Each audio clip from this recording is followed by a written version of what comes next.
Hello, good morning po.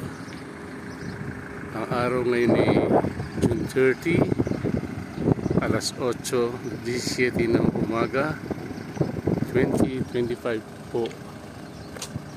So ito po yung itsura ng aming company.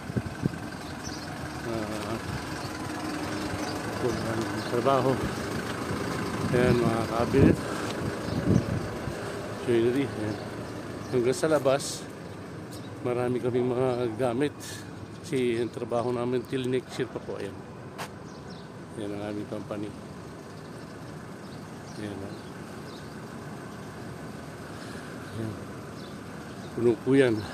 Ilang tao lang ang natutulog dito. Yan. Mga oak wood yung nandun sa dulo, tsaka beech wood. Mga 10,000 pintuan ang aming ginagawa, tsaka bukod yung mga cabinet, tsaka mga kitchen cabinet, vanity. Ayan po, puno. Ayan, halos wala ng paglagyan na yan.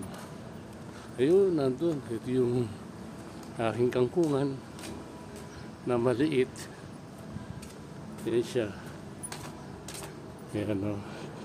Tsaka malunggay. Sa bato lang po nakatanim yan.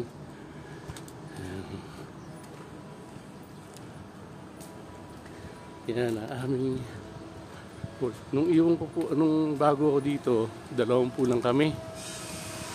Tsaka maraming bakante dito. Konti-konti lang trabaho namin. Hindi kamukha ngayon. Ayan siya. Ayan. Hindi na makinarin yan.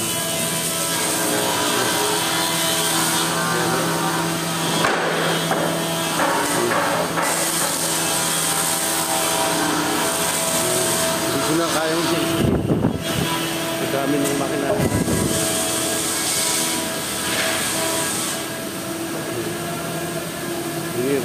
Ito yung cutting machine namin. Pag pinasok mo na yung kahoy dyan, pag nakaputol-putol na. Yan, leafing machine. Lalagyan ng leafing. Tapos ito CNC machine. Ayan, leafing machine. Tsaka yan, leafing machine din yan. Tapos yung sa painting area, yan yung machine na yan, dalawa. Kaya nagpapasok nilang buo yung MDF. Paglabas niya, yun na siya yung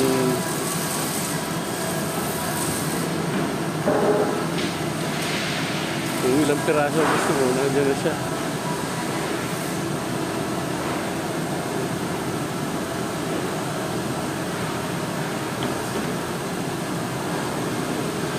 Ayan.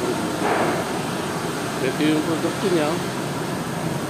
Ibibigay lang nila yung catalyst.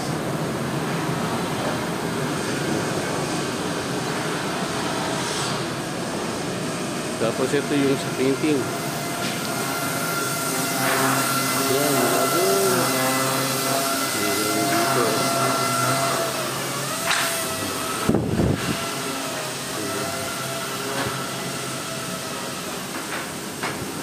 Malawak yung painting room namin. Yan po.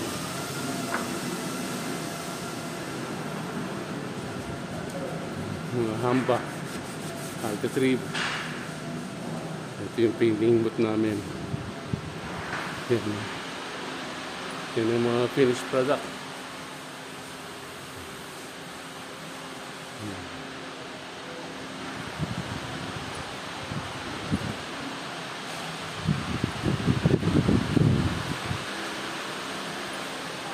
Ayan yung painting room namin.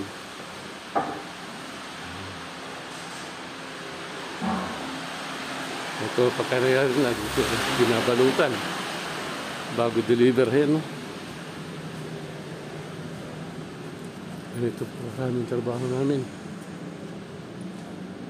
Wala na alas mga paglagyan. Ayan, lulusot ako doon sa kabila. Ayan po siya.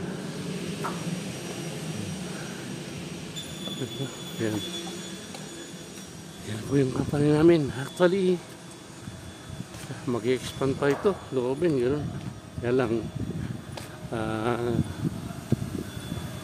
ano na po ito, D30. Yan, babalik na ako sa opisina naman. Saan ako tatrabaho. Ako yung nagpipresyo ng lahat ng items na project namin. Ako gumagawa ng tender, estimate, kaya yung total value,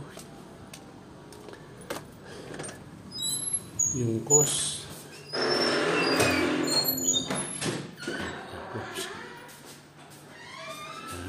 Good morning. Ayan, dati dito ako naka-opisina. Kaya lang, lipat ako. Ayan po.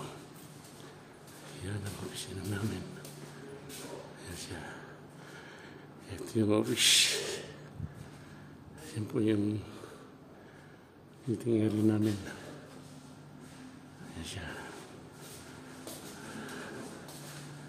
Ayan. Ito yung kitchen. Ito yung banyo. Ayan siya. Ito. Tapos, ayan, ito yung aking opisina. Ito yung aking, dito akong katrabaho. Ayan. Sige po, salamat po sa Diyos.